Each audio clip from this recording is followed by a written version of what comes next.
Gracias, señora presidenta. Señor Iglesias, ¿por qué no responde a las preguntas? Yo no quiero que me invite a café, simplemente que me responda a las preguntas, porque o bien le da vergüenza o bien le da igual lo que le preguntemos. Conteste algo. ¿Sigue pensando que las puertas giratorias son una forma de corrupción? No sabemos lo que piensan en Podemos. Sabemos que hay uno, al menos, que es el que usted ha colocado, que sí que está a favor de las puertas giratorias. Pero, ¿usted qué piensa? Porque usted es un pésimo vicepresidente, pero ha quedado demostrado que es un buen amigo. Entenderá ahora el enfado de la gente, que no cobra los ERTEs en casa, pero que sí ven cómo su amigo cobra esa puerta giratoria. Por tanto, señor Iglesias, ¿considera que sus iniciativas van a favorecer la reconstrucción económica de España o solo la de los miembros de su partido? Señor García Egea, que ustedes mientan no es una novedad, pero que ustedes lo hagan a los niveles a los que lo están haciendo, cuando se trata de vidas de millares de ancianos en este país, es algo deleznable incluso para ustedes. Usted ha traído argumentarios, datos y recortes del periódico El Mundo. Yo le voy a leer simplemente la orden del Ministerio de Sanidad del 23 de marzo sobre las residencias de mayores. Se faculta a la autoridad competente de la comunidad autónoma, en función de la situación epidémica y asistencial de cada centro residencial o territorio concreto, a intervenir los centros residenciales. Los centros residenciales sujetos a la inspección, quedan sujetos a la inspección de los servicios sanitarios de la comunidad autónoma correspondiente. Ustedes tuvieron la indecencia de que cuando se publicó la orden en la que la señora Ayuso prohibía a los hospitales recibir a los ancianos de los centros de mayores, ustedes negaron la existencia de esa orden. Y tuvo que llegar el consejero de la señora Ayuso a decir que tenía firma digital y a decir el consejero de la señora Ayuso que esa orden, señor García Egea, era ilegal e inmoral. Qué poca vergüenza, señoría. Es usted el vicepresidente de Derechos Sociales. Y el primer derecho social que tienen los españoles es que sus gobernantes no se rían de ellos a la cara, como usted hace todos los miércoles. Pregunta dirigida a la señora ministra de Igualdad. Pregunta de la diputada doña Margarita Proens Rigo, del Grupo Parlamentario Popular en el Congreso. Gracias, presidenta. Para hablar de corrupción, señores del Gobierno, miren a su bancada. El PSOE de Simancas, con 1 millón de euros de financiación ilegal. Lecciones, ninguna. Señora ministra, del no se podía saber al no se podía decir. El 25 de febrero había un alto índice de sospecha de que el país iba hacia una hecatombe sanitaria. El 2 de marzo la Unión Europea pide evitar concentraciones. Italia, Corea y Japón suspenden los actos del 8M. El 8 de marzo había en España 589 casos y 17 fallecidos. Y sí, también partidos de fútbol y actos políticos y ninguna restricción a la movilidad, porque los datos entonces eran confidenciales, ¿verdad? Pero el 9 de marzo dan vía libre para suspender concentraciones y colegios. ¿Desde cuándo manejaba esta información? ¿Por qué animó a las mujeres a asistir al 8M?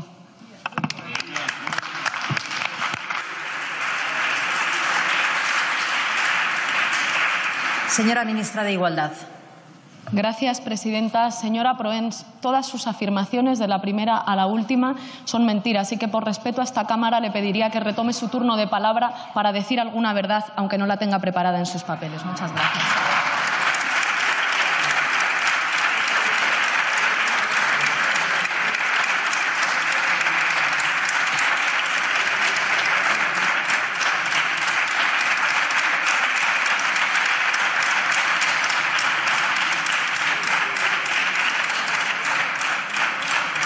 Señora Proens Rigo.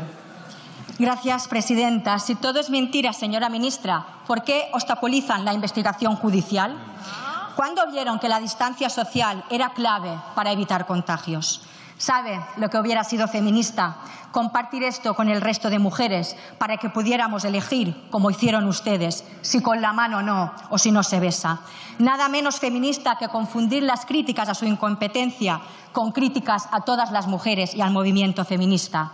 Usted no es el feminismo, señora Montero. Usted es la autoridad que ocultó a las mujeres que el 8M estábamos en peligro. No confunda. El feminismo no es culpable. Usted sí. Usted y yo acudimos a la misma manifestación en defensa de la mujer y la igualdad, pero usted y yo no teníamos la misma información. Usted jugó a la ruleta rusa con miles de mujeres, incluso las que somos de riesgo. Un gobierno antifeminista. ¿Qué feminismo es el suyo que calla ante las menores tuteladas, las mujeres con discapacidad, la mujer rural, la discriminación de las futbolistas o la ausencia de plan de corresponsabilidad? ¿Qué sororidad practica cuando le hacen 3 o 4 test mientras las sanitarias de este país no tienen ninguno? ¡Viva la igualdad, señora Montero! Y vivan los gobiernos que no mienten. Y vivan las mujeres que se preocupan de otras mujeres, aunque les vaya la foto en ello. Muchas gracias.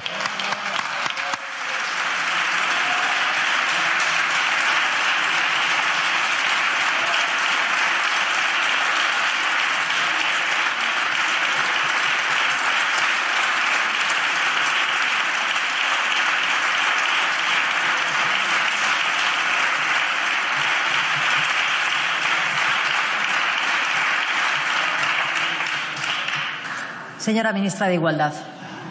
Gracias, presidenta. Mire, yo hago mías las palabras del presidente del Gobierno. Es evidente que toda España y toda Europa llegamos tarde, no a la primera semana de marzo, seguramente a mediados de febrero, que es cuando los expertos saben ahora lo que no sabían entonces, y es que el virus ya se estaba extendiendo. Y llegamos tarde, como le digo, porque no lo sabíamos, ni en España, ni en Europa, donde también se produjeron esas movilizaciones. Silencio, por favor. Señor Guijarro, por favor. Silencio.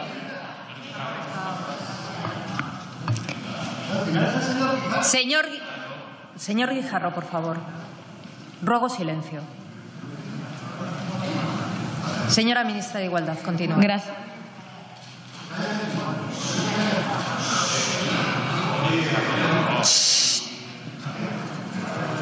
Silencio, por favor.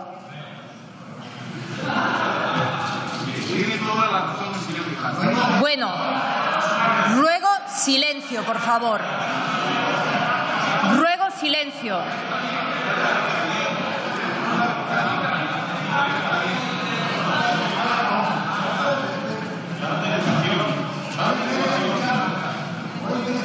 Señorías, por favor. Vamos a continuar con la sesión de control. Ruego silencio a todos. Gracias, presidenta. Le decía, señora Proens, que yo acudí y acudimos a la movilización del 8 de marzo, igual que ustedes, y lo ha dicho usted en su intervención, porque los derechos de los que usted y yo disfrutamos son consecuencia de la movilización y de la lucha de las mujeres en movilizaciones como el 8 de marzo, como el divorcio o como el aborto. Es más, señoría, durante esta crisis, curiosamente, todos los días han sido 8 de marzo, porque han sido las mujeres las que han estado al frente en las profesiones que se han desvelado esenciales, desde las sanitarias, la limpieza, las trabajadoras del hogar, y han sido las mujeres las que han cargado con la sobrecarga de cuidados que ha implicado esta crisis en las familias.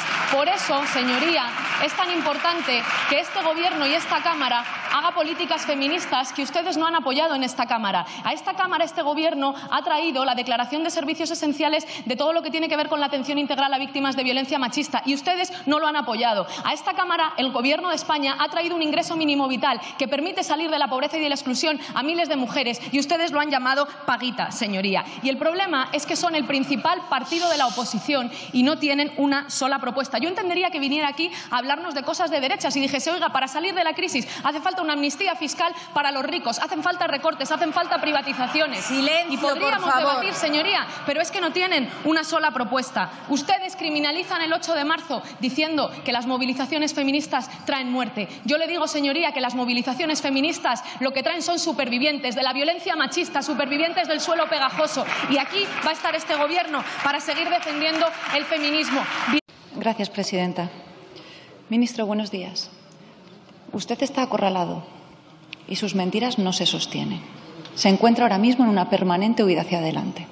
Hoy hace justo 2 semanas que le formulé 5 sencillas preguntas relacionadas con la destitución del coronel Pérez de los Cobos. Usted mantuvo un cobarde silencio. Hoy, a diferencia de hace 2 semanas, lo que tenemos es la certeza documental de lo que entonces era una convicción moral y, en mi caso, un conocimiento anticipado de las respuestas que yo le estaba preguntando. Usted mintió, ministro. Usted mintió. Y le dije que iba a caer por sus subordinados. Y es precisamente su subordinada, la directora general, quien ha puesto de manifiesto que usted mentía en las sucesivas versiones que nos ha estado dando. La realidad, ministro, es que usted mintió cuando apeló a una supuesta reestructuración de equipos de confianza para justificar la destitución del coronel Pérez de los Cobos. Y mintió de manera miserable cuando ha justificado ese cese en una supuesta implicación del coronel Pérez de los Cobos en la filtración de los informes policiales a los medios de comunicación. Ministro, ¿en qué se basa para hacer esas afirmaciones? ¿En qué se basa para imputar ese presunto delito al coronel Pérez de los Cobos? ¿Qué pruebas tiene para mantener esas calumnias? Muchas gracias. Olona es el mismo que ha sido objeto de 2 ataques frustrados de la organización terrorista ETA. Es el primero que, por la circunstancia concreta de su profesión, no por ningún interés personal, ni de orgullo, ni de soberbia, sino por estar donde estaba, trabajó para vencer dentro del Estado de Derecho a la organización terrorista ETA. Y que como ministro del Interior sigue trabajando para que todos los crímenes de la organización terrorista ETA evidentemente sean desvelados, así como sus autores. Y que sigue trabajando por el conjunto de las víctimas de la organización terrorista ETA. Y solo le pido una cosa, sea suficientemente valiente, porque a mí, mire, yo me he librado hace mucho de la dictadura de la mirada ajena, pero también de los silencios. Odia profundamente a la Guardia Civil y el origen de ese odio, ministro, está hace 20 años en Bilbao. Le pido que aflore la verdad y que diga a su presidente, al Partido Socialista, a todos los presentes aquí en esta Cámara, qué ocurrió hace 20 años en Bilbao, cómo tuvieron que recordarle que la lucha contra ETA no es compatible con la cobardía y qué hizo usted, o más bien qué dejó de hacer como magistrado para evitar que determinada información saliese a la luz pública. Gracias. Preguntas dirigidas al señor ministro del Interior. Pregunta de la diputada doña Beatriz Álvarez Fanjul, del Grupo Parlamentario Popular en el Congreso. Gracias, presidenta.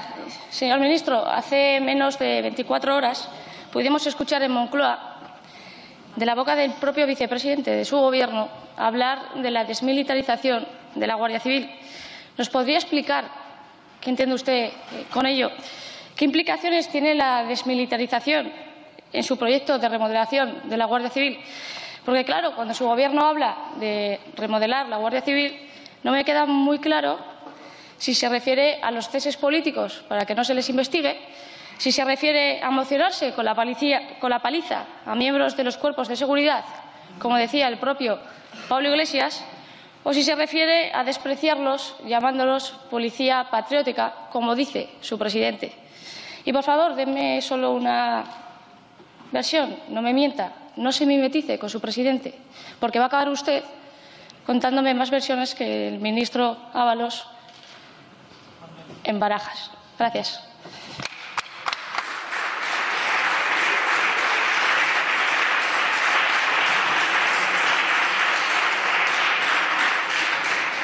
Señor ministro del Interior.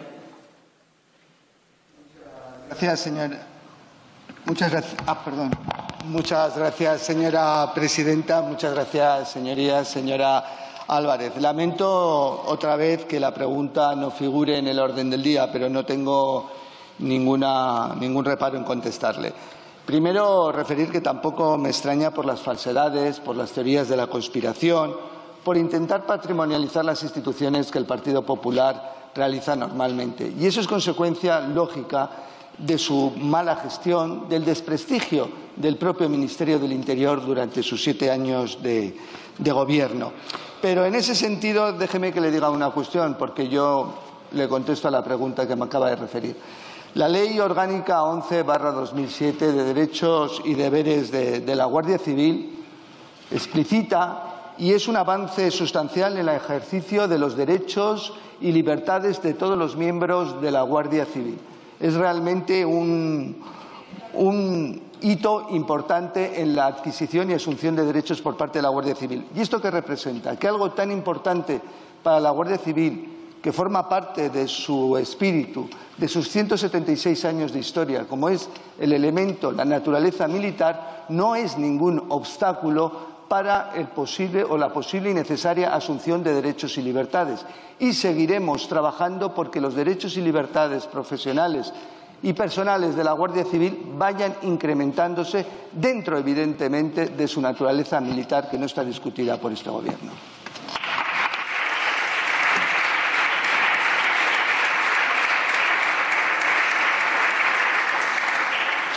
Señora Álvarez Fanjul. Señor Marlaska, el desprestigio del Ministerio del Interior tiene nombres y apellidos y se llama Grande Marlaska. Mira, en numerosas ocasiones usted ha hablado del respeto a la Guardia Civil, pero ¿cómo puede pedir usted respeto a la Guardia Civil cuando no uno, sino hasta 3 coroneles han rechazado que usted los nombre en sustitución del coronel Pérez de los Cobos porque lo consideran un deshonor? Hasta el director adjunto operativo, Laurentino Ceña, ha preferido dimitir a traicionar los principios de la Guardia Civil y del Estado de Derecho que usted pretende quebrantar.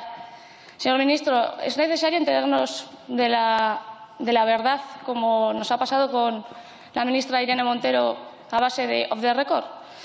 Enterarnos de que la Guardia Civil cumplía de manera imparcial, neutral y profesional con su deber, investigando las negligencias criminales de su Gobierno, mientras usted utilizaba la Fiscalía General para taparlas. Porque, claro, ¿de quién depende el fiscal general, señor Marlaska?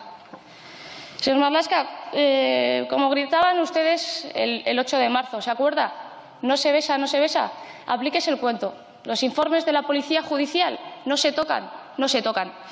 Señor ministro, yo no le voy a pedir que dimita, porque si después de todo lo que ha hecho no ha dimitido usted, no lo va a hacer porque lo pida una diputada.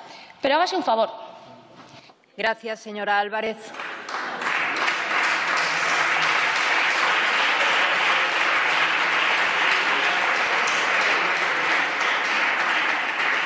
Señor ministro del Interior. Muchas gracias, señora presidenta. Mire, señorías, señora Álvarez, ustedes que tanto proclaman la separación de poderes, la división, el Estado de Derecho, Montesquieu, ya ha dictado sentencia en no sé cuántas cuestiones en el día de hoy en menos de 2 minutos y medio.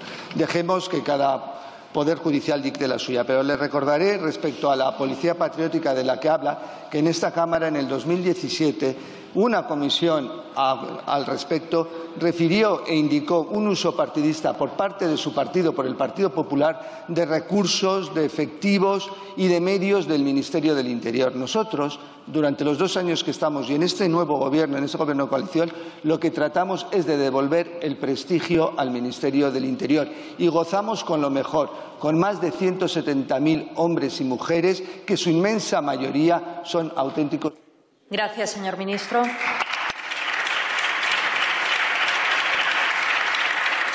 Señora ministra, se ha preguntado ya durante 3 semanas y usted parece no querer contestar.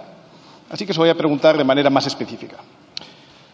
¿Va a subir el Gobierno el IRPF a los trabajadores españoles? ¿Sí o no?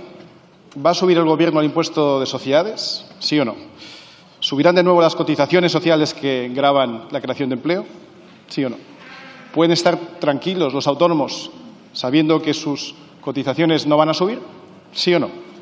¿Van a volver a obligar a pagar el impuesto de sucesiones y donaciones sobre el patrimonio neto de los españoles? ¿Sí o no? ¿Van a impulsar una nueva fiscalidad verde con la excusa de la transición ecológica? ¿Sí o no? ¿Van a crear un impuestazo al diésel, con lo que ello tiene de gravedad para la industria española? ¿Sí o no? ¿Van ustedes a crear unos nuevos impuestos sobre los billetes de avión? ¿Sí o no? ¿Van a inventarse una nueva tasa COVID? ¿Sí o no? Señora ministra, ¿qué impuestos tiene pensado subir el Gobierno a los españoles? Sí, muchas gracias, señora presidenta. Y yo, señor Espinosa, vengo contestándole a usted esta pregunta, creo que es la 4ª pregunta que me hace en relación con este tema, y se lo voy a decir con mucha claridad. Este Gobierno no va a subir los impuestos ni a la clase media ni a la clase trabajadora. Bueno, señor ministro, hay un mérito que tiene el nuevo director general de Agenda Urbana, y es que es el único español al que Sánchez no ha mentido. Le prometió en un programa de televisión que lo ficharía y se ha sumado al mastodóntico ejército de 260 altos cargos, un 45% más de altos cargos que tuvo el último Gobierno del Partido Popular, al coste de 78 millones de euros en sueldazos, un 28% más de coste que el último Gobierno popular, convirtiendo a este Gobierno en el campeón del dedazo y del despilfarro. Pero lo preocupante es que lo hacen creando una dirección general sin contenido, exceptuando lo de la condición de funcionario y, además, haciéndolo en pleno estado de alarma cuando ha estado vacante durante 4 meses. ¿Y sabe lo más preocupante de este caso? Que no es el único. 66 miembros del Partido Socialista han sido nombrados altos cargos desde el año 2018. Tezanos en el CIS, Juan Manuel Serrano, el exjefe de gabinete de Sánchez en Correos, y tantos otros que se suman, junto con 30 directores generales exceptuados de la condición de funcionario. Un 150% más de veces de las que lo hizo el Gobierno de Mariano Rajoy y un 172% más que el Gobierno de Sánchez. ¿Dónde queda la tan cacareada meritocracia de Sánchez? Se lo digo yo, en el mismo sitio que sus promesas de no pactar con Bildu, con Esquerra o con Podemos. Muchas gracias.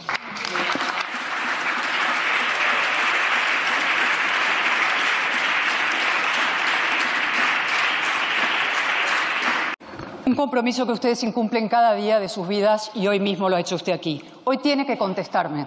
Usted ha insinuado que el Partido Popular apoya un golpe de Estado. Un golpe de Estado. ¿Usted es consciente de lo que ha dicho? Las palabras pesan, tienen un valor, son la fibra de la democracia y usted las desprecia. Yo le voy a decir a usted 3 cosas. 1. Usted es partícipe de una vulgar operación de camuflaje fruto de una desesperación terminal. Para tapar su letal gestión del virus, hoy en los tribunales, ustedes están diseminando otro virus, la mentira de una España condenada al guerra-civilismo y la involución. 2. Su bulo ha alcanzado tales proporciones que la ministra de Defensa ha tenido que ratificar el compromiso de las Fuerzas Armadas y de Seguridad con la Constitución. O sea, no cabe mayor ofensa a la dignidad de los militares y agentes y a la inteligencia general de los españoles. Aunque en realidad es verdad que con sus insidias, más que degradarnos a los demás, se degradan a sí mismos. Y 3. En una semana ustedes han apartado al leal Pérez de los Cobos y han auxiliado al desleal Trapero. Lo primero, mediante una decisión ilegal del todavía ministro Marlaska, que no sé qué hace en su escaño aún, y lo segundo, mediante un uso inmoral de la Fiscalía. Por tanto, señora Calvo, la pregunta no es en qué andamos nosotros, sino en qué andan ustedes. Yo se lo voy a decir sin insinuaciones y con el aval de los hechos. Ustedes andan en lo mismo que hizo presidente al señor Sánchez y con los mismos. Ustedes andan legitimando y consintiendo a los golpistas, ellos sí, mientras ultrajan a los demócratas. En eso andan y de eso cojean.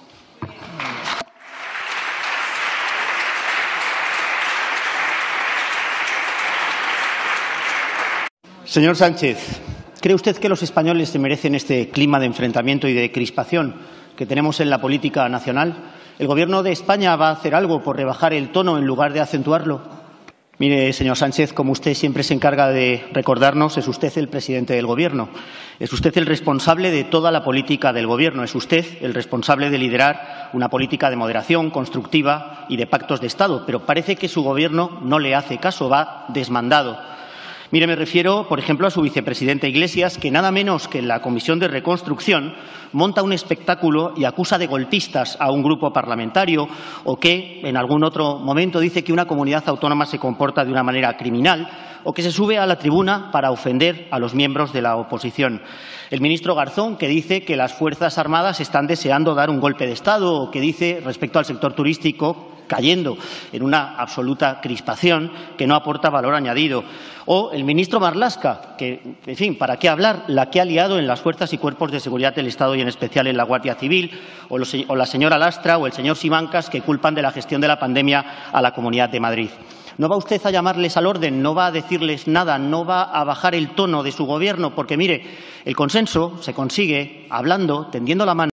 Gracias. ¿Considera el Gobierno que ha tomado las medidas necesarias para reactivar el turismo en España? Señora ministra de Industria, Comercio y Turismo.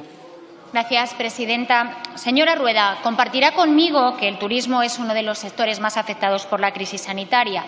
Para reactivar el turismo era necesario, en primer lugar, protegerlo para evitar el cierre de empresas y la pérdida de empleo.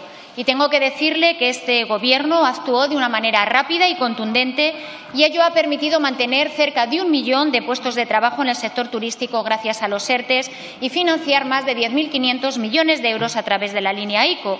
Además, 262.000 autónomos de turismo y hostelería se están beneficiando de la prestación por cese de actividad. Y ahora, señora Rueda, a medida que avanzamos hacia la nueva normalidad, el Gobierno está trabajando para reactivar un turismo seguro.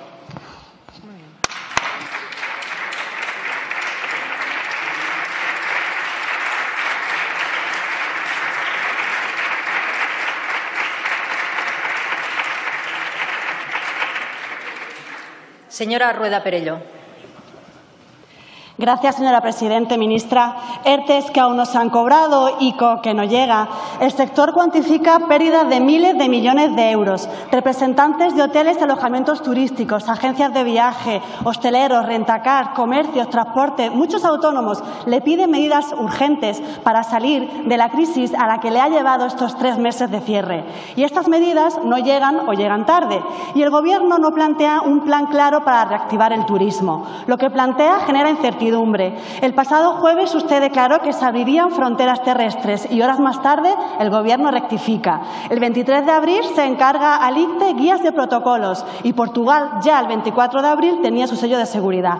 En esas fechas se habla de corredor seguro Alemania-Austria. Aquí nada. Portugal, Grecia, Croacia se promocionan como destinos turísticos libres de COVID y aquí, mientras Alemania nos veta recomendando no viajar a España. 15 de mayo, imposición de cuarentena para turistas. El sector lo ve como pérdidas del mes de junio y, además, Francia y Bélgica, entre otros países, nos la imponen a nosotros. Y cierran fronteras porque, según El País, Sánchez decía que la apertura ponía en riesgo la mejora sanitaria. Pero el señor Sánchez no ve riesgos en los actos multitudinarios del 8M, ni en los que se celebran a favor de los presos de ETA. No ve riesgo en su nefasta gestión que lleva al cierre de empresas, destrucción de empleo y pérdida del liderazgo en turismo.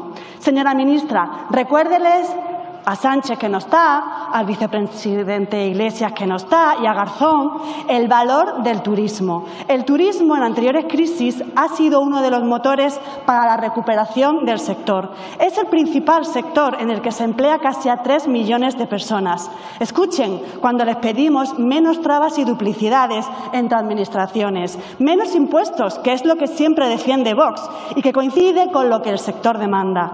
Miles de empresas y autónomos ven amenazada su supervivencia. Tome en consideración las peticiones del sector. Lean todas las iniciativas que hemos registrado. Y, señora ministra, por favor, empleo y liquidez. Protejamos. Porque, señor ministro, nunca nos vamos a encontrar más cerca que en el deseo compartido de ayudar a los ciudadanos que lo están pasando mal. De verdad, nunca nos vamos a encontrar más cerca. Créame, se lo digo de corazón. Eso es lo que Vox lleva clamando insistentemente desde el comienzo de esta crisis, que se ayude a los ciudadanos, que no se les deje solos. Por eso les hemos pedido una y otra vez que pagaran las nóminas a todos los empleados y autónomos durante 3 meses, para evitar que perdieran sus trabajos, para que no dejara de haber liquidez en el mercado, para minimizar el daño irreparable a tantas empresas. Hubiéramos evitado tanto sufrimiento, señor ministro. Y, sin embargo, ustedes prefirieron abandonar a los españoles a su suerte, permitiendo la destrucción del tejido productivo e impidiéndoles trabajar a cambio de una prestación que ni siquiera han sido capaces de garantizar a todos. Ustedes han abocado a muchos ciudadanos al paro y a la dependencia de las colas del hambre y ahora parece que también a la dependencia de un subsidio perpetuo. Señorías, Vox cree firmemente que hay que sostener a las personas que lo necesitan. Vox cree que es necesario un sistema de protección social fuerte que lo garantice y que es necesaria una ayuda extraordinaria y temporal para complementar el sistema y para apoyar a las familias que no pueden acceder al mercado laboral. Lo podemos decir mucho más alto, pero no más claro. Queremos un sistema de protección fuerte para los españoles y para todas las personas que residen de forma legal en España y una ayuda extraordinaria temporal para sostener a nuestras familias. Quiero volver a los años 30, y es que ayer una diputada de Esquerra dijo que la policía en España mata por motivos racistas. Les voy a enseñar unas cositas de los años 30. Miren, esto es un cartel que pone «Paremos la inmigración», que sacó el Estat català. El Estat català está integrado, ¿dónde? En Esquerra Republicana. Miren, que pone «Conservemos nuestra etnia», fuera los españoles, lo firma Nosaltres Sols, que se integró en el Estat català, que está integrado en Esquerra Republicana. Cuadernos del separatismo, fundamentos científicos del racismo, muy interesante, disponible en la Universidad Autónoma de Barcelona, que habla de la medida de los cráneos, de los negros, de los blancos, de los chinos y tal, y de la supremacía catalana, lo firma Nosaltres Sols, integrado en Esquerra Republicana. Mire, pero sigamos en tiempos más cercanos. ¿Saben quién dijo ¿En América los negros tienen un coeficiente inferior a los blancos? Heribert Barrera, presidente de Esquerra Republicana hasta 1995. ¿Saben quién dijo los españoles tienen más proximidad genética con los portugueses que los catalanes? Oriol Junqueras, presidente de Esquerra Republicana. Señora diputada de Esquerra Republicana de Cataluña, si le preocupa el racismo, respete a la policía y abandone su partido. Muchas gracias. Señor Sánchez, ya ha culminado su desescalada. Su fase 1 fue en febrero y en enero, y fue la de la ocultación de las alertas cuando la hecatombe se veía venir, tal y como dijo el forense en el día de ayer, en esa investigación que ha desatado una purga en la Guardia Civil, pero que le debería costar el cargo a su fiscal, a su ministro y a su delegado. Su fase 2 fue la de marzo y abril, la de la incompetencia con las mascarillas y los test falsos y el caótico mando único por el que tendrá que rendir cuentas en una comisión de investigación. Y la fase 3 fue en mayo y junio, la del abuso del estado de alarma para controlar las redes, para amenazar a la prensa, tomar el CNI, el CIS, también en Agas, la CNMC y enchufar altos cargos. Y así ha llegado a su vieja normalidad, que es hacer oposición a la oposición. Eso sí, mientras dice que la de Trump y la de Johnson lo hacen muy bien por criticarles. Pero aquí, quien no alaba a Sánchez, crispa. Aunque tenga la peor cifra de muertos por habitante del mundo, por cierto, ¿por qué no recogen ya los 16.000 fallecidos más que dice el Instituto Carlos III y el INE? O aunque tenga la peor gestión económica, tal y como el Banco de España ayer agravaba con un 15% de desplome del PIB o un paro masivo del 25%. ¿Cree que así salimos más fuertes, señor Sánchez?